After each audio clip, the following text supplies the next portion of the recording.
Hello there, my N-words. My name is Detective Chad Raptor, but you can just call me Chad. Today we'll be talking about the 60s scoop. Now, we've all heard of residential schools, hopefully, but have you ever heard of the 60s scoop? Probably not. Well, it was basically just a continuation of residential schools, after they had begun to decline. So, what were the causes that led up to it? So, a little history. So back in the 1860s, the Canadian government was really mad at the indigenous people for existing. A man by the name of Duncan Campbell stated that he wanted to, quote, get rid of the Indian problem. So he proposed to the government to assimilate them into Euro-Canadian culture by taking kids from their parents and teaching them that their culture is dumb, their ethnicity is dumb, their language is dumb, their clothing is dumb, and their religion is dumb. And that they needed Jesus and to learn English and never go back to their savage-infested reservations, aka indigenous communities. The Canadian government accepted his proposal and drafted a bill known as the Indian Act. Duncan stated that they needed to kill the Indian and the child and save the man. The schools were built all around the country, known as Indian residential schools. Soldiers and members of church would go to these indigenous communities, trick children into following them, and placing them in schools where their hair would be cut. They would be forbidden from speaking their language. Child abuse was common at these schools. Punishments such as whipping, branding, isolation, and other barbaric punishments were common practices. Children also endured sexual abuse. The food sucked, sanitation sucked, and many children would die from diseases such as typhoid fever.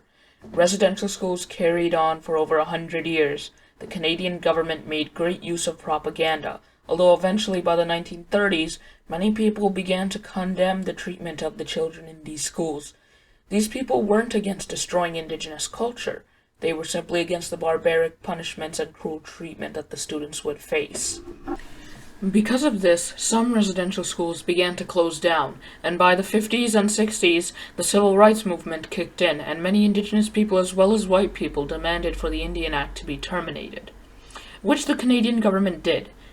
This didn't stop residential schools from existing in Canada, rather it simply stopped more from being built by the government. And it also stopped indigenous children from being taken from their parents. And by the 1990s, the last residential school in Canada was closed. But the Canadian government was still mad at the indigenous people for existing. So instead of putting children in residential schools, they would instead decide to take them from their parents and put them into adopted white households. They could simply go to their reservations and just be like, okay, so your air conditioning here is pretty low. Your children could easily die from overheating. That's child neglect, so we'll have to take away your kids. But you also have too many family members in this household, so that's another reason. But sir, it's a part of our culture. Does it look like I give a shit? This was the 60s scoop. Going to indigenous communities, finding even the smallest imperfections, and taking away their kids. Like, they would literally grab kids from the arms of their parents. So this brings us to our major question. What can we learn from this? Oh crap, I forgot to bring up this question in the beginning. It reveals a surprising pattern of discrimination within the United States and Canada. It shows that even as law changes, people's attitudes take much longer to change. When one institution becomes unfavorable...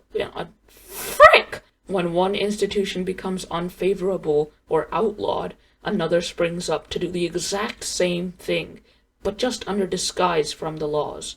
When slavery was banned in the US, for example, many former slaves found themselves not being able to get good jobs in the city due to discrimination, and ended up working on farms with extremely low wages, which were owned by wealthy white men. Some of them were former slave owners, or were incarcerated and put to work for extremely minor misbehavior. So even though slavery died out, it found a way to still exist by, in a sense, rebranding itself. This is essentially what happened with the residential schools. With the civil rights movement and public opinion being majority